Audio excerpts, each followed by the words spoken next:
साथ छत्तीसगढ़ के deputy CM T.S.. Singhdeo सीधे हमारे साथ जुड़ गए हैं।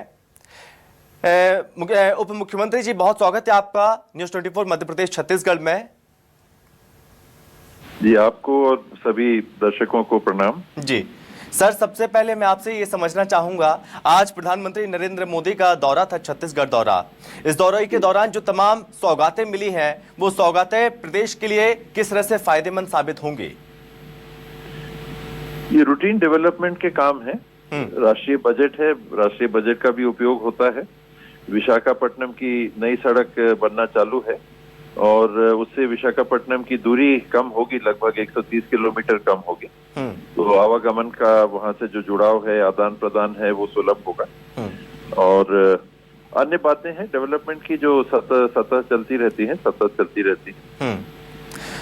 लेकिन उप मुख्यमंत्री जी, जो नाराजगी केंद्र से रहती है सरकार की, प्रदेश सरकार की, क्या उस नाराजगी को दूर करने का प्रयास केंद्र ने किया है इन सौगातों के माध्यम से? ये तो चुनाव के पहले का कार्यक्रम है और चुनाव के पहले स्वाभाविक तौर पे अपनी अपनी बातें रखेंगे राजनीतिक दल। हम लोग अपनी बातें रखते हैं। भारतीय जनता पार्टी की ओर से प्रधानमंत्री जी भी आए, लोकार्पण भी किया, फिर अलग मंच से उन्हें राजनीतिक भाषण भी दिए। तो अब तो चुनाव के समय चलेगा ये सिलसिला। जी, लेकिन टी.एस. सिंहदेव जी, इस दौरान जमकर बरसे भी कांग्रेस पार्टी पर, सरकार पर, कि जो वायदे आप लोगों ने किए थे उन वायदों को पूरा नहीं किया, झूठी गारंटी यहाँ की जनता को दी। केवल एक चीज पे उन्होंने कहा और वो थी शराबबंदी। और शराबबंदी को हम लोगों ने स्वीकार ही किया है कि इसको हम नहीं कर पा रहे हैं, फिलहाल तो अभी नहीं कर पा रहे हैं। और जहां तक जो हमने किया घोषणा पत्र में, उसका उल्लेख नहीं किया प्रधानमंत्री जी ने। घोषणा पत्र में 281 बिंदु हैं, 36 बड़े लक्ष्य हैं। तो 36 बड़े लक्ष्यों में जितना हम लोगों ने किया उसका भी उल्लेख करते, तब फिर सही स्थिति सामने आती। उन्होंने एक इशू को पकड़ा जो नहीं हुआ है, शराबबंदी की बात को कहा कि नहीं हुआ है। जी ठीक है, तो वो एक बिंदु है, वो तो हम टी.एस. सिंहदेव जी, अकेले शराबबंदी नहीं, क्योंकि और भी कई मुद्दे हैं, करप्शन भी, किसानों को लेकर भी, कि किस तरह से पार्टी लूट रही है, सरकार यहाँ पर काम कर रही है, किसानों को फायदा नहीं हुआ, उसको लेकर भी यहाँ पर हमला बोला। मैं आपके पास लौटूंगा सर, लेकिन इस बीच बीजेपी विधायक हैं धर्मलाल कौशिक जी हमारे साथ जुड़ गए हैं। धर्मलाल कौशिक जी, बहुत स्वागत है आपका। जी धन्यवाद। धर्मलाल जी, आज पीएम मोदी का दौरा, और पीएम मोदी इस दौरान जमकर बरसते हुए नजर आए। सबसे पहले कितनी ज्यादा उत्साहित है प्रदेश की जनता इस दौरे को लेकर? देखिए, प्रदेश की जनता में जिस प्रकार से उत्साह है कि बरसते हुए पानी, रात से बारिश हो रही है और जब लोग निकले घर में, तब घर से निकले तब भी बारिश हो रही थी, और उसके बाद में जो मैदान है वो छोटा पड़ गया। जी, ये साबित कर रहा है कि आज भाजपा के प्रति, देश के प्रधानमंत्री के प्रति जनता का लगाव कितना है। उसका उत्साह जो यहाँ पर मैदान में देखने को मिला। जिस प्रकार से कांग्रेस ने 36 बिंदु पर घोषणा किए, उस समय 10 लाख बेरोजगारों को देने की बात की थी, उसमें इतने बैरियर लगाया गया कि 1 लाख भी बड़े मुश्किल से पहुंचे हैं 4.5 साल निकल जाने के बाद में। शराब की बात आ गई, आपके सामने में है। उसके बाद में अभी जिस प्रकार से करप्शन का जो मामला आया, 25 रुपए टन कोयले में लेने का, ये बात साबित हुई है आईटी और ईडी के छापे में।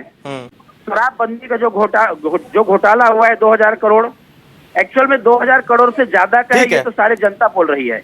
तो मेरा ये कहना है कि एक तरफ तो प्रधानमंत्री जी छत्तीसगढ़ को सौगात दे रहे हैं जी, बड़प्पन उनका ये देखो कि प्रदेश के मुख्यमंत्री को बुला रहे हैं, उप मुख्यमंत्री को बुला रहे हैं, लेकिन पूरे 5 साल में इनके कार्यकाल में आपने ऐसा नहीं देखा कि छत्तीसगढ़ के सरकार के द्वारा कभी प्रधानमंत्री को मुख्य अतिथि के रूप में बुला करके उसका स्वागत करे। यदि आज छत्तीसगढ़ की जो व्यवस्था है, चाहे वो मनरेगा में हो, 15 वित्त आयोग के राशि हो, डीएमएफ के राशि हो, और चाहे हमारे जो जल मिशन की राशि हो, केंद्र सरकार ने जो राशि के बल पर सरकार चल रही है, इनका नरवा गुरवा, और प्रधानमंत्री आवास जैसे चीजों को इन्होंने छीनने का काम किया है, ये पाप लगेगा कांग्रेसी को। प्रधानमंत्री जी चाहते हैं सबका मकान बने, लेकिन कांग्रेस की सरकार नहीं चाहती गरीबों का मकान बने, और इसलिए जनता ने ठान लिया है कि उनको उखाड़ करके फेंकेंगे। प्रधानमंत्री जी की लोकप्रियता न केवल देश में, न केवल धर्मलाल जी, ठीक है। टी.एस. सिंहदेव जी, आप मुझे सुन पा रहे हैं सर? जी, आपकी आवाज जी आ सर, रही है? एटीएम कहा प्रदेश सरकार को और कहा मोदी जी ने कि लूटा है, यहाँ की सरकार बीते वर्षों में लगातार लूट रही है। जी, इसमें अगर कोई बात जांच के दरमियान या शिकायत के दरमियान सामने आई है तो हमने किसने कब कहा है कि उसकी जांच ना हो और कार्रवाई ना हो।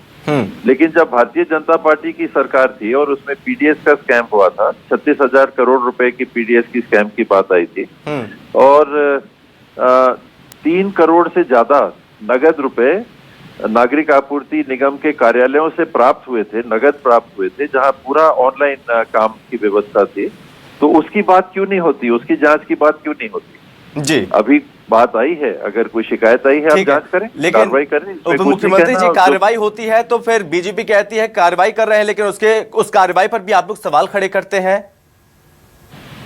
नहीं, कार्रवाई पे सवाल का तो प्रश्न ही नहीं उठता है। अगर जायज कार्रवाई है तो करें। सवाल इस बात का उठता है ठीक है कि एक तरफ की कार्रवाई क्यों होती है। ठीक है, महाराष्ट्र में एनसीपी को टूटने के पहले क्योंकि आरोप प्रत्यारोप लगे रहते हैं और ये सिलसिला चूंकि अब चलता ही रहेगा, चूंकि चुनाव का वक्त भी है। टी एस सिंह जी बहुत धन्यवाद आपका हमसे बातचीत करने के लिए, और धर्मलाल जी बहुत धन्यवाद हमसे बातचीत करने के लिए।